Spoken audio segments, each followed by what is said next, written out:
Well, let's turn things open to the crowd here. If there are questions you have for the entire panel or for a given candidate, if you would stand and state your name and then your question. Yes, sir. Hi, I'm Tom Davidson. I just was wondering, do any of you have an opinion on changing the high school from a 9-period day to an 8-period day?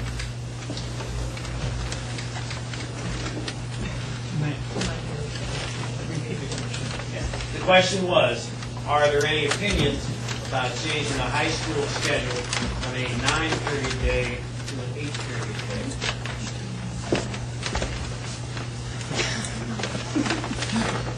Thanks, Bill. Well, I think one of the reasons you get so many blank stares back at you, being an attorney, one thing I always worry about is what is your legal authority and are you exceeding your legal authority? I hate to use this term, but we're just a board.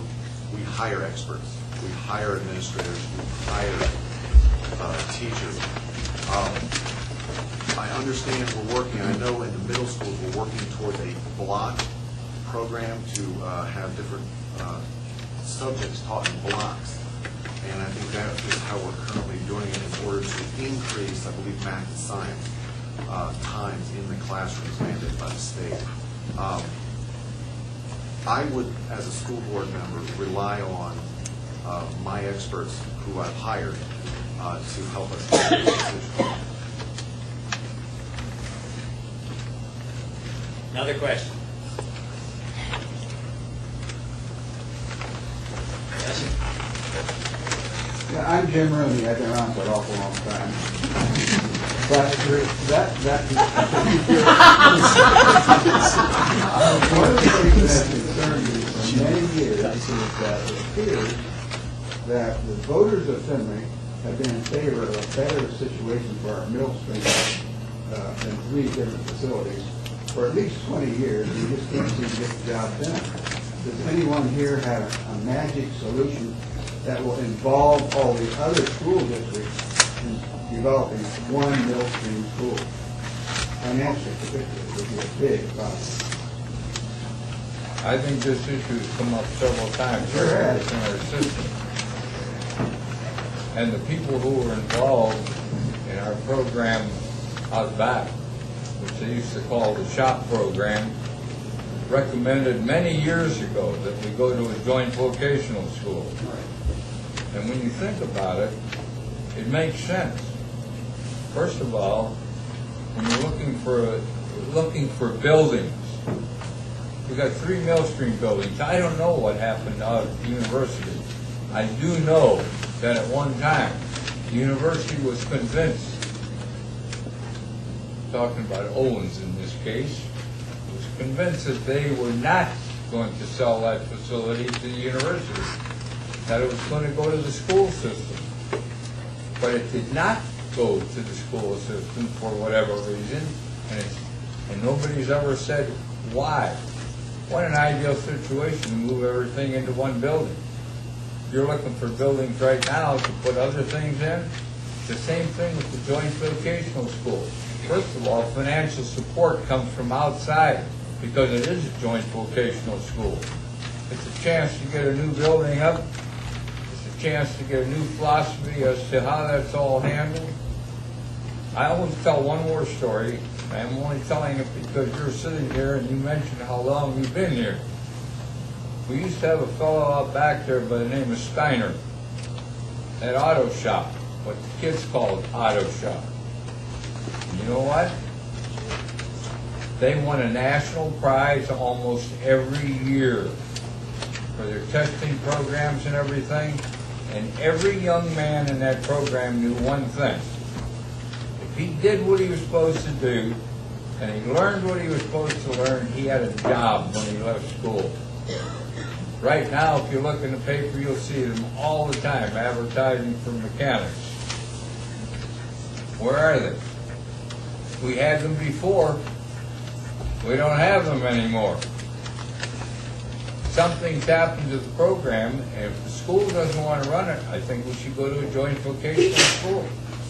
But how do you do that when you have so many school districts involved? My question. easier than you think. It just takes a little incentive and a little leadership. I would just address that as well. I mean, we are handicapped by not being in the great vocational system because of the tax base and not having the funding. You know, without looking at it, I think Findlay City School does bear a lot of the burden for that educational process for the 13 school districts or county schools that feed into that. In regards to OWN, we could not convince the state of Ohio or OWN's community college to give us that campus, to give us that building. You're right, we did have facilities, the plans looked at, that building looked at to see if we could bring our vocational program in there. And 90% of their programs could fit in there. But we were also landlocked. The state of Ohio didn't give us the money, and we were going to be landlocked. So that's what happened at Owens about 2 or 3 years ago. And quite frankly, the University of Findlay paid the money that needed to be paid to Owens Community College. But I will say we worked hand in hand with the University of Findlay during that process. I mean, we had discussion with them in regards to, kind of back off, let's see if it works for us. They were very respectful for that. And once we made a decision that, the state of Ohio wasn't going to give us that, we worked with them and allowed them, and when I say allowed them, they then had the opportunity to go purchase it for their campus. That's worked out well for them. This happened to be a topic that came up in my interview with Denise during the candidate interview at the Courier. And creating, splitting off a joint education system, there is a specific statutory formula that you follow.